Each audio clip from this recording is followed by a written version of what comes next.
Simplemente, las diapositivas con la finalidad de conocer qué es esta formación del profesorado y la importancia que tiene esa formación tanto inicial como permanente del profesorado. Lo he dividido en esas tres dimensiones que pueden ver en la pantalla, en la dimensión social, personal y académica. Dentro del ámbito social, es muy importante que vamos a hacer hincapié dentro de la formación inicial del profesorado, ¿no? Tenemos que pensar siempre que los docentes estamos al servicio de la sociedad, estamos formando a futuros docentes, pero también a futuras personas que van a pertenecer a un grupo. Y por tanto, hay que hacer ese especial hincapié en conocer la sociedad, en adaptarnos a la evolución, sobre todo también a la rapidez que cambia toda nuestra sociedad y que se dan los diferentes cambios sociales. Por otro lado, tenemos esta perspectiva más personal, y es que durante muchos años la carrera docente ha sido sujeto de duda, ¿no? Los alumnos decían, estudio magisterio, ¿por qué? Porque es la carrera más fácil, tiene una salida, pero realmente los alumnos que estudian esto, tienen esa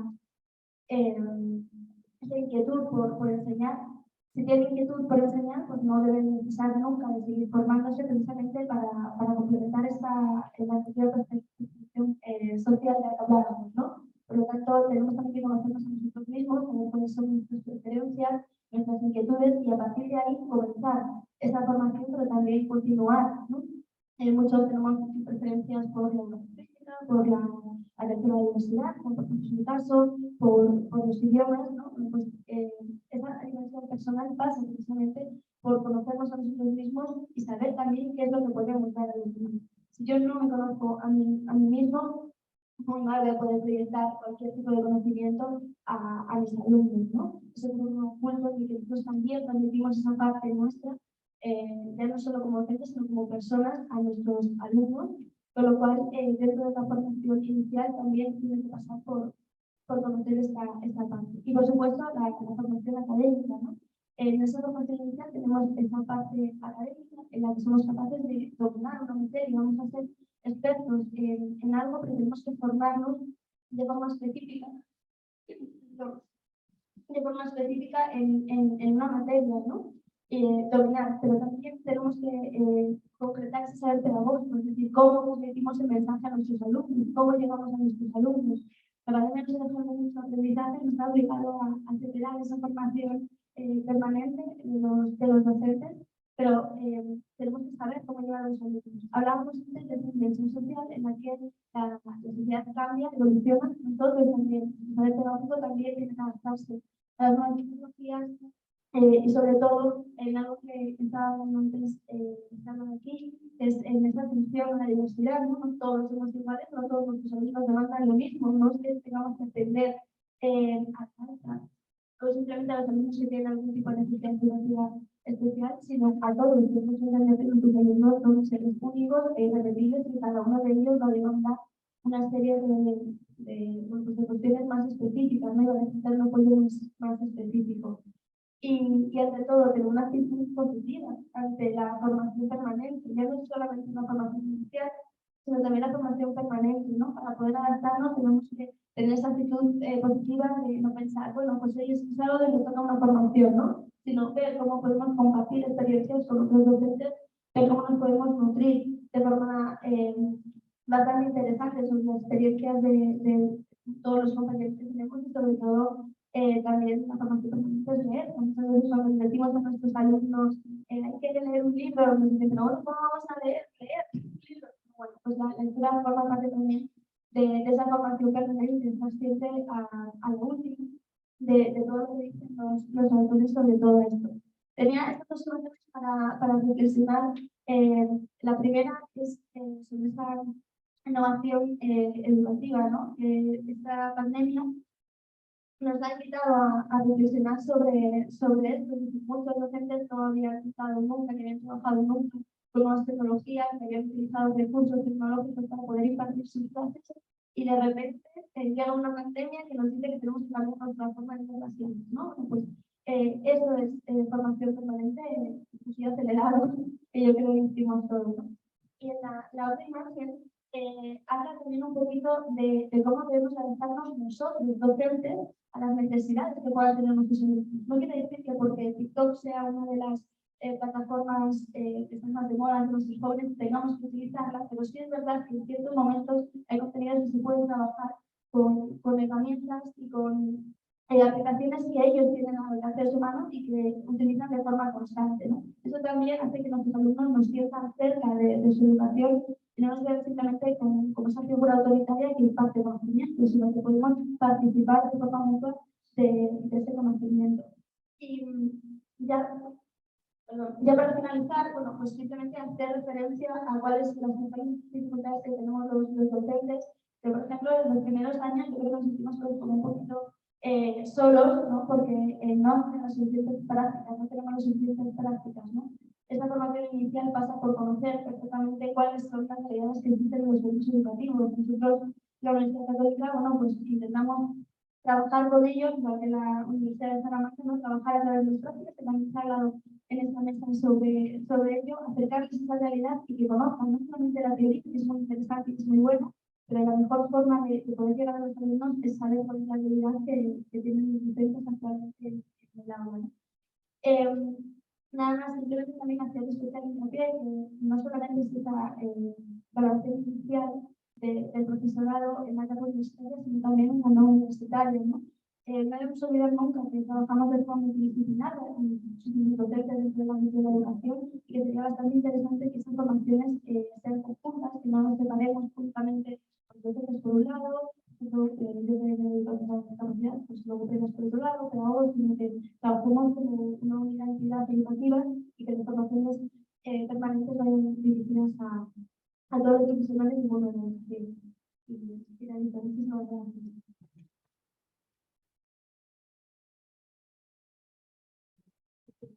Gracias a ti, en realidad, por el esfuerzo, a pesar de problemas de voz, pero gracias por estar aquí, por compartir nuestras experiencias. Voy a seguir, entonces, siguiendo en el orden de la ponencia, con Pinedo González, del Centro Virtud UBA, de la Universidad de Madrid. Gracias. Bueno, muchas gracias. La verdad es que mis aportaciones van a ser bastante en la línea de mi compañero. La verdad es que estoy muy de acuerdo con lo que nos han dicho y aunque me ha resultado bastante difícil preparar lo que os quería decir en 6 minutos, sí me gustaría explicar un poquito cómo me he enfocado y dónde viene. Ayer, sobre todo ayer, venía pensando en el premio de inglés de Segovia, de Segovia, que es una universidad de Segovia. Y después de dar clase ayer venía pensando, ya voy acabando la asignatura, y veo que mis estudiantes necesitan aumentar o promover o mejorar ciertas habilidades que siento que son muy importantes y que no acabo de ver claras en ellos. Entonces pensé, bueno, voy a enfocar un poco mis palabras en este sentido y como mis estudiantes son futuros docentes, creo que hoy aquí tenemos muchos futuros docentes, por lo que me han dicho antes, entonces mis palabras también van para vosotros. Creo que tenemos que tener en cuenta como docentes qué tipo de persona queremos educar, ¿no? Qué tipo de habilidades queremos fomentar en ellos, porque nuestros estudiantes, sean nuestros estudiantes universitarios o sean estudiantes de infantil, de primaria, de secundaria, son el futuro de nuestra sociedad. Entonces, tenemos que tener muy claro qué habilidades queremos, qué competencias queremos promover en ellos. En este sentido, y conectándolo también con el tema de la pandemia, que nos ha demostrado que la tecnología pues es importante y está presente en nuestras vidas, pero tenemos que ponerla en el lugar donde creo que deben estar, y la tecnología tiene que estar al servicio de nuestra labor como docentes, pero no es es una herramienta más. Entonces tenemos que tener en cuenta creo que los aspectos más importantes. Entonces, ¿qué queremos cultivar o promover en nuestros estudiantes? Desde esas habilidades técnicas, tecnológicas, instrumentales, que todos sabemos que han sido muy importantes y lo seguirán siendo, y eso lo tenemos claro, pero para poder hacer un buen uso de esa tecnología y de esas herramientas de las redes sociales también, como ya veíamos a TikTok, tenemos que tener unas bases, unas habilidades básicas que para mi gusto son más importantes. Por una parte tenemos que formar a los comunicadores, los docentes somos fundamentalmente comunicadores, y esas capacidades comunicativas, esas habilidades comunicativas tienen que estar presentes en el aula, pero también pueden estar presentes cuando usamos la tecnología, porque también creamos contenido, ¿no? La sociedad en general crea contenido, entonces tenemos que ser buenos comunicadores. Creo que otra de las habilidades importantes que tenemos que implementar es la capacidad crítica, la reflexión. Es fundamental que nosotros como docentes tengamos buenas habilidades para pensar, porque si no, de otra manera no podemos enseñar a pensar a nuestros estudiantes.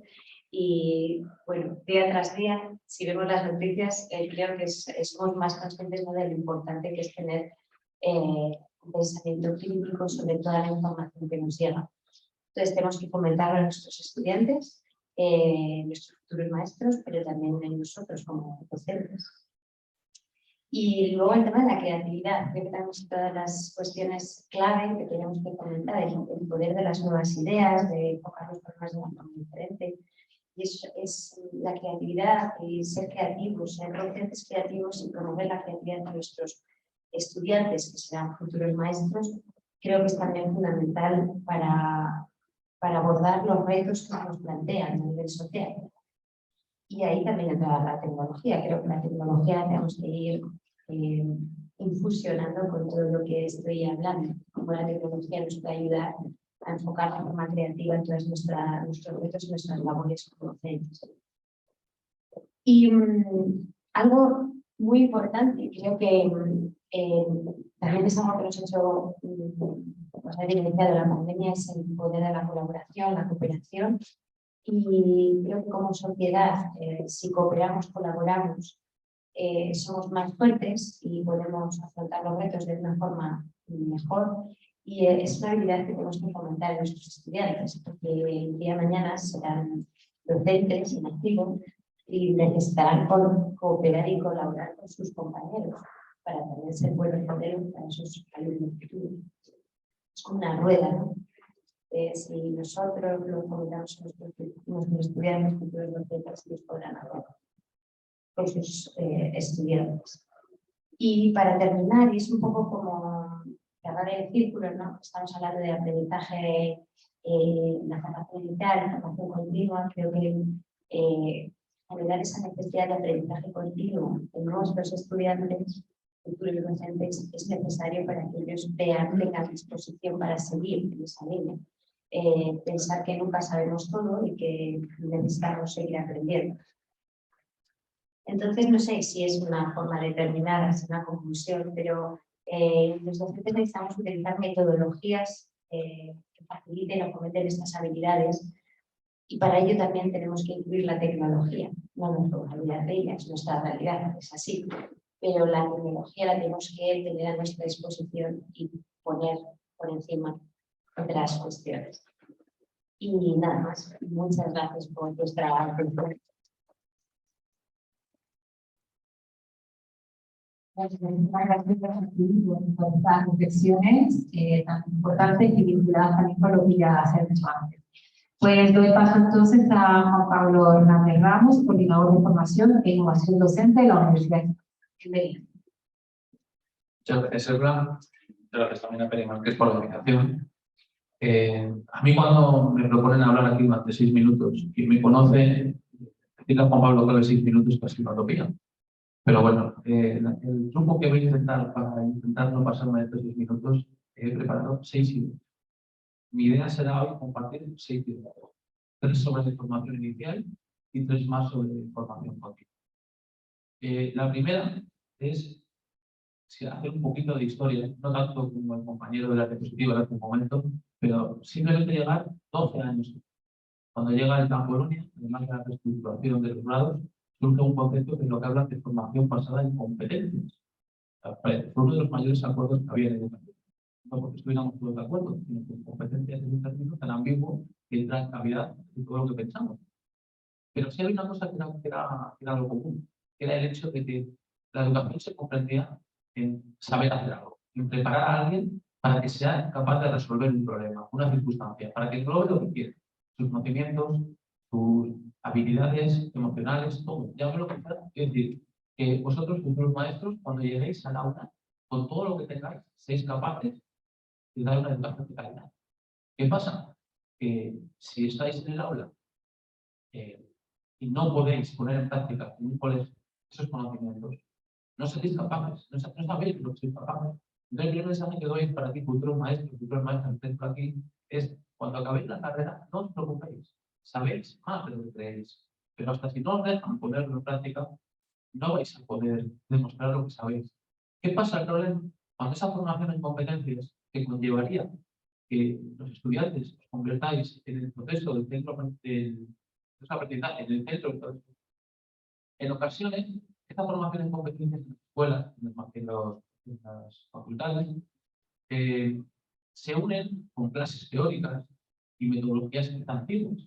Entonces, formación en competencias donde estudiantes tienen que ser el centro del aprendizaje unido con metodologías antiguas, tradicionales, eso es un problema. Es un problema. Y la solución a eso es metodologías innovadoras, aprendizaje basados en proyectos, aprendizaje circuito, como sí que van a hablar también por aquí luego. Es decir, que usted, la formación tiene que darle protagonismo a los estudiantes. Esa para mí es la primera reflexión, que sea de verdad. Porque luego pasa que muchos estudiantes ahí me llegan y me dicen, oye, Juan Pablo, cuando ya han egresado, me dicen, oye, pues al final me he dado cuenta cuando estoy ya ejerciendo de que sé más de lo que pensaba que sabía. Porque tenéis ahí otras competencias, más lo que tenéis, o habilidades o capacidades. De verdad, aprendéis más de lo que creéis. Esa es la primera reflexión. La segunda es también en la formación y del profesorado, no tenemos que olvidar los docentes. Yo estoy aquí hoy como coordinador de formación, pero también soy coordinador del grado de primaria en Salamanca. Y no tenemos que olvidar, y digo mis compañeros, de que nosotros cuando formamos futuros docentes, también somos ejemplo para ellos. Yo, por ejemplo, me gusta desarrollar innovaciones en mis clases. Yo sí tengo compañeros que no les dicen a sus estudiantes que ese cambio es una innovación. ¿Por qué? Yo me enorgullezco de decirle a mis estudiantes, chicos, chicas, este año vamos a hacer esto de tal manera, pues un hecho de innovación. ¿Por qué? Porque esos estudiantes también están formando están construyendo su identidad profesional. Y el hecho de que nos vean a nosotros en las universidades innovando y preocuparnos por el cambio es positivo. Así que en ningún momento olvidar que somos ejemplos. Y yo podría hacer aquí una de reflexión rápido y pedirles, todos los que queremos ser maestros, yo también soy maestro, seguro que cuando nos ponemos a recordar el pasado, recordamos un profesor de joven, una profesora que nos motivó. Pues la idea es que seamos también esos ejemplos para los alumnos. La tercera reflexión, que esta es muy breve, muy corta y es un mensaje para arriba, no para los de la segunda planta, sino para las administraciones, las prácticas. No puede pasar que los alumnos en carreras de 4 años, sé que es difícil, no pisen un colegio hasta que no llevan 2 años y medio. Las prácticas tendrían que ser antes. Es difícil conseguirlo, pero es una idea. Y luego, por continuar, cuarta reflexión, en parte a la formación permanente. Es importante la consolidación de los profesores en los centros una vez que están asignados.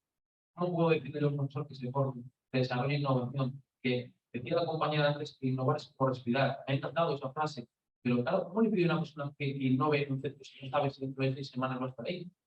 Entonces, otro mensaje para arriba. Y el quinto, agradecer, la quinta idea, agradecer una formación centrada como este tipo de encuentros, con buenas prácticas, con talleres, con centros innovadores. Yo no quiero, como profesor, no quiero que venga gente a hablarme de teoría. Oye, pues hay que innovar, hay que motivar. No, yo lo que quiero es que me den ejemplos, ¿no? Me dan un ejemplo, mira lo que estoy haciendo, mira lo que estoy haciendo. Y los ejemplos sirven. ¿Qué es más útil? ¿Que yo le diga a alguien que haga algo así porque sí, porque se lo digo yo? ¿O que se lo muestre como ejemplo? Entonces, el acudir a ese tipo de encuentros, de centros innovadores, con arte, buenas prácticas, creo que sean positivos. Y por último, la sexta reflexión, enlaza mucho con lo que ha dicho mi compañera Ruth, que hemos estado tomando antes, pero no lo habíamos preparado, es que, aunque yo lo he hecho y he mirado hacia arriba, con esta situación de prácticas, con más estabilidad, también miremos hacia adentro como futuros profesionales que somos. Piensen en la palabra Qué bonita es cuando dicen a alguien, pues que este profesor es profesional. Simplemente que quieran mejorar como desarrollo profesional propio de la propia persona. Es decir, esto es como maestros, cuando estemos en nuestro aula con nuestros alumnos, al final somos responsables ante la sociedad de formar a unos niños. Si a los padres les preguntamos qué es lo más importante para ellos, ¿qué dirán? Sus hijos, ¿no? Pues desarrollense profesionalmente y prepárense para ser responsables y educarles de la mejor manera posible. ¿Por qué? Porque es nuestra responsabilidad social. Así que también está muy bien mirar hacia arriba, puede haber cambios en las administraciones, en la organización, pero también hacia uno dentro y ser responsable con uno mismo. Y ahí acabo. Para que no digamos que tenemos balones fuera. También pensar en nuestro aspecto. Ser desarrollo como profesional. Profesional, lo piénselo. Y me dice, es un tipo profesional. Te paso a ver en el micro que tú es una auténtica profesional.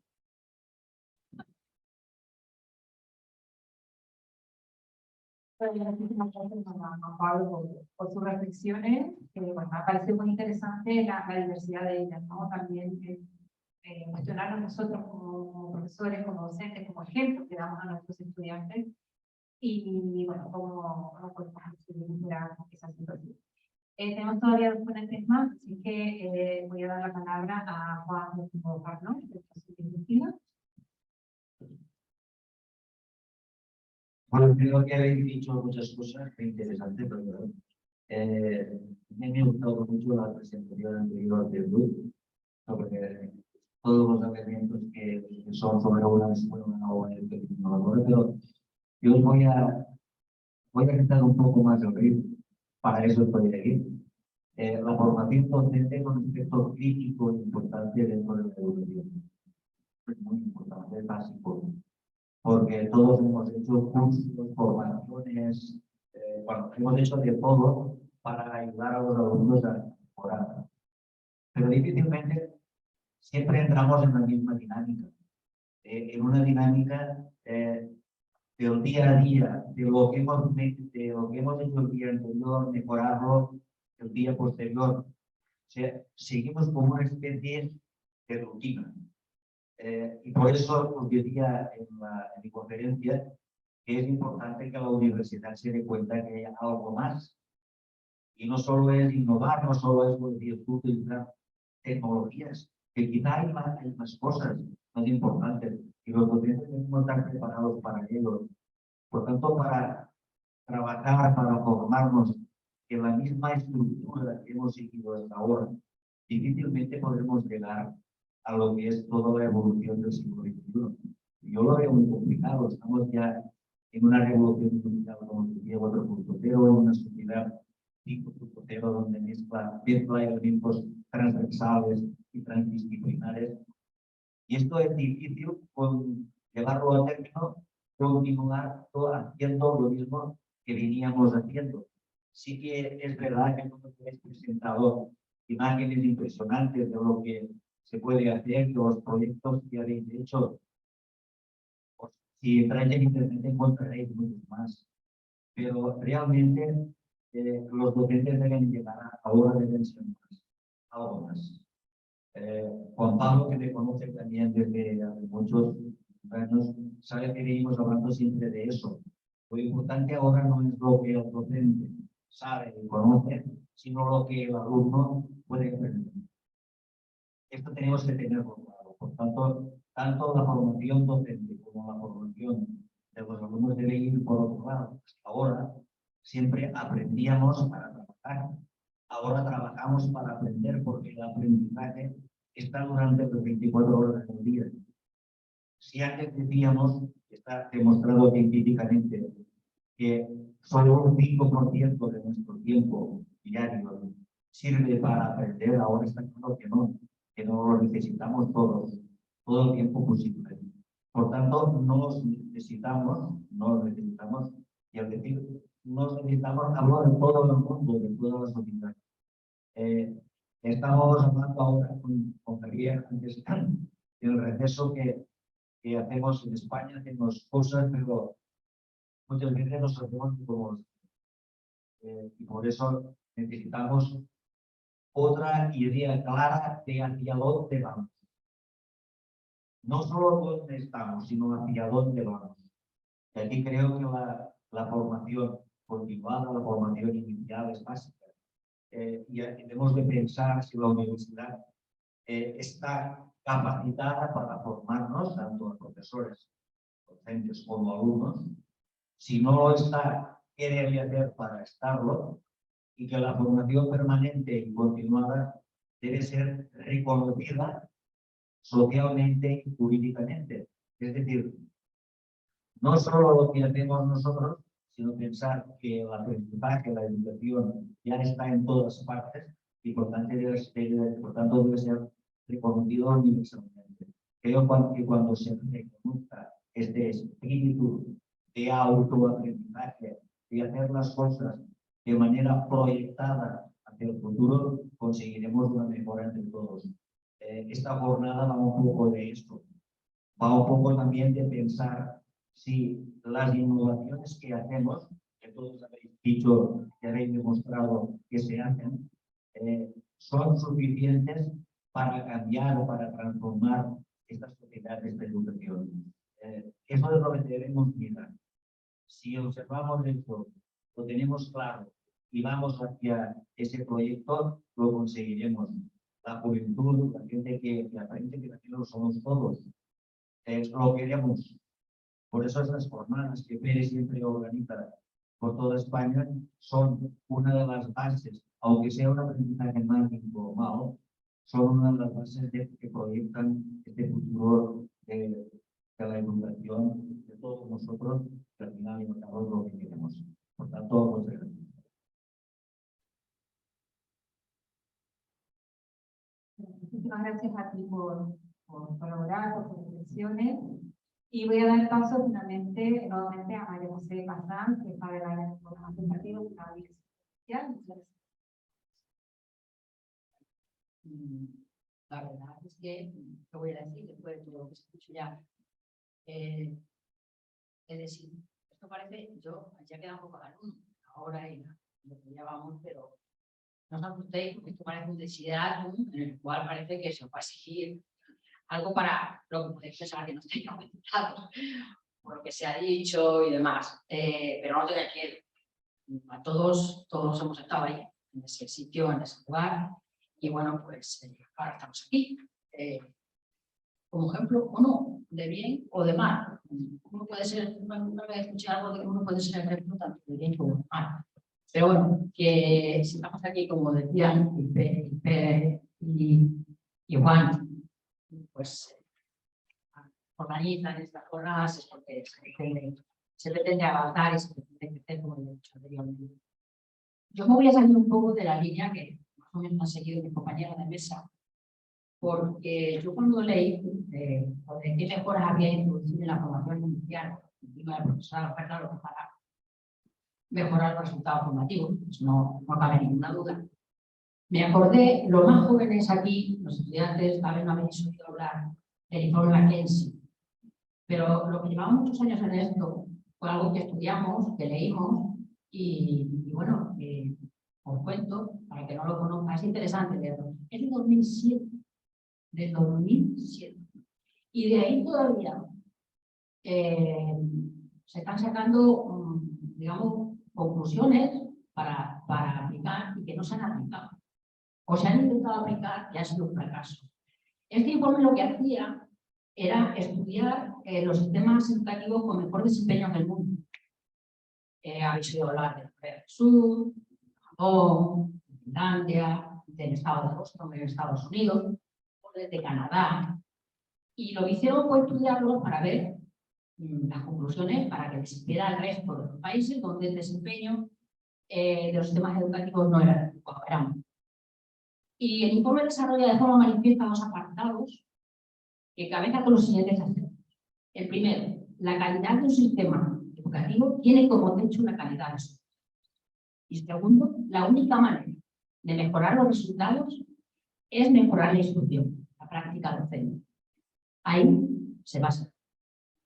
Entonces, en definitiva, lo que resume que podemos extraer de ahí a grandes, una frase, repito que bueno, sí que sería interesante leerlo, es que el nivel educativo de un país depende de la formación, de la motivación y del aprendizaje permanente de sus profesores. Eso, todos los profesores, nosotros estamos de acuerdo, son la pieza clave del sistema educativo. Para conseguir los mejores, que es lo que decían, por ejemplo, Finlandia se ha dicho que son los mejores profesores, los que están, los que acceden a sistema educativo, están mejor considerados, etcétera, etcétera. Se les paga más, tampoco excepcionalmente, pero se les paga más, es otro factor que también está en el tablero, como que dice muchas veces. Hay muchas maneras de selección, y esto a lo mejor, es que lo que dice el informe, o sea, yo no me estoy inventando nada. En los países donde el desempeño es mucho mejor, existe aquí, por ejemplo, existe un sistema de selección de los docentes que es de acuerdo, limita las plazas a las escuelas de maestros, a la demanda real que se necesita de profesores, y por lo tanto se gasta muchísimo más en la formación de los que ingresan. En España, por ejemplo, pues no hay ese tipo de limitación, lo que se hace es una posición que todos conocemos, pero el problema es que no aseguramos trabajo a toda esa cantidad de gente que se está formando en las universidades para ser maestros o maestras. Bueno, ya de secundaria no voy a hablar porque es eso. Estoy haciendo un poco de abogado del diablo, pero es una realidad, ¿vale? Una realidad de nuestro sistema educativo. Entonces, por ejemplo, Corea del Sur pasa eso. Tienen a los maestros la crema de la crema, cosa que no pasa en secundaria, porque en secundaria no hay un número claro entre a quien quiere, aunque no se haya preparado para ser profesor. O sea que estos sistemas también fallan, no todo es oro. Pero ahora viene la segunda clave. Una vez conseguido graduados brillantes, para incorporarse a la enseñanza, tienen que aprender a ejercer el papel. Como he dicho esta mañana,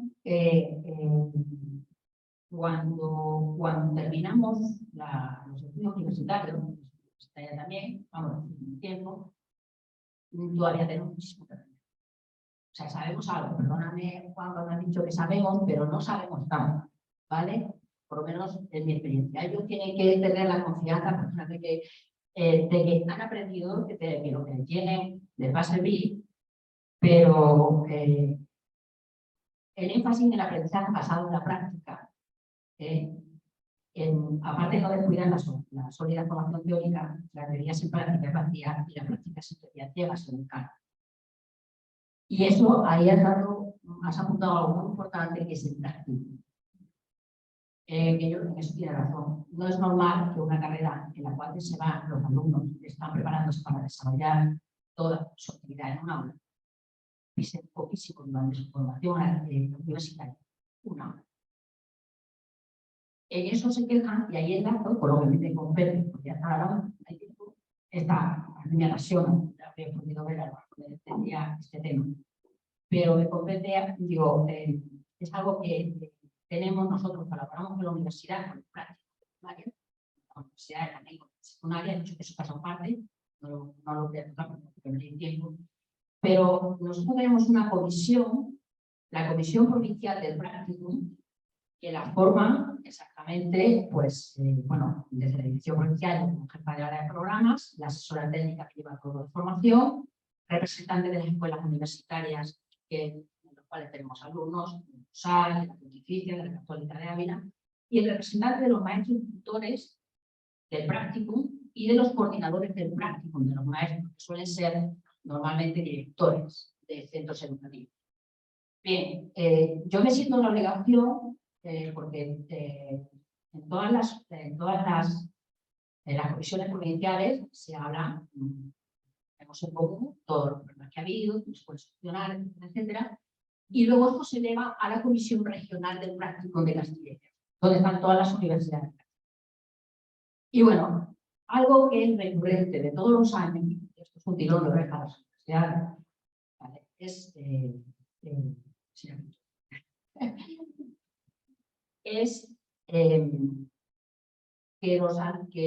hay bastante descoordinación. O sea, los maestros se quejan de que no hay durante las prácticas no hay coordinación con los tutores universitarios. Es decir, como que la universidad les deja ahí que tienen que conseguir 20 créditos, dejan en el aula, no, en ningún momento, a no ser que haya un problema, bueno, se vuelven a poner en contacto con el tutor del centro educativo y eso crea pues, cada vez más. ¿Por qué? Porque además en el informe de McKinsey dice que las escuelas buenas lo que hacen es una coordinación, incluso preparación de las clases de los tutores, tanto de la escuela como de la universidad, en conjunto, para la formación de estos alumnos. Eso es una asignatura pendiente. Sin embargo, os cuento, no hay tiempo. Nosotros aquí en Ávila, a través de la dirección provincial, junto con el coordinador de la universidad, pues bueno, estamos llevando a cabo un PIE. Ahora mismo, hoy, están en un centro educativo, ahora mismo, en Sánchez Albornoz, haciendo de observadores los alumnos sobre una práctica de psicomotricidad, ¿vale? Y también les hemos invitado a que en aquellas actividades a través del CEPIE, de equipos de profesores, les hemos invitado a que estén de observadores. Tenemos un proyecto de observación que se da cuenta de observar, es decir, que tanto incluso los maestros, tutores, vengan a la universidad a aportar a los alumnos cuando están formándose por los maestros de aquí, de la universidad. Creo que es necesario cada vez más una simbiosis, una colaboración a unos niveles que lo está pidiendo, o sea, es que lo está pidiendo siempre. Esa es la reflexión que quiero dar. Repito que teníamos hablamos en el libro, pero no lo había pasado. Es lo que quería decir. Esa reflexión para que a las universidades, sobre todo, no tanto a los alumnos, por favor, se empiecen a establecer esa colaboración, porque estos alumnos que van a salir lo necesitan. Y por cierto, explicarles que un CRA es un centro educativo donde se puede desarrollar uno muy bien, donde es una oportunidad, que no, porque cuando salgáis, es una oposición, si tenéis suerte, no vais a ir a un centro enorme de una capital de provincia y a lo mejor ni siquiera en una ciudad de 5.000 habitantes. Puede ser que caigáis en un CRA. Y un CRA puede ser, es una base para establecer un nivel de profesionalidad que ya le quisiéramos mucho. ¿Vale? Porque el trato individualizado, como han dicho esta mañana, es único. Y donde tienen otras carencias los alumnos, pero se puede trabajar muchísimo con ellos. Luego ya la habilitación nos encargamos de los CRIES, en los CRIES llevarles para que carencias que tienen de socialización y de otro tipo se les pueda pagar. Pero, por favor, no desconsideréis hacer las prácticas en los CRAS, en el centro, en los centros rurales, porque la realidad de Castilla y León es esa rural, dispersión. Y es de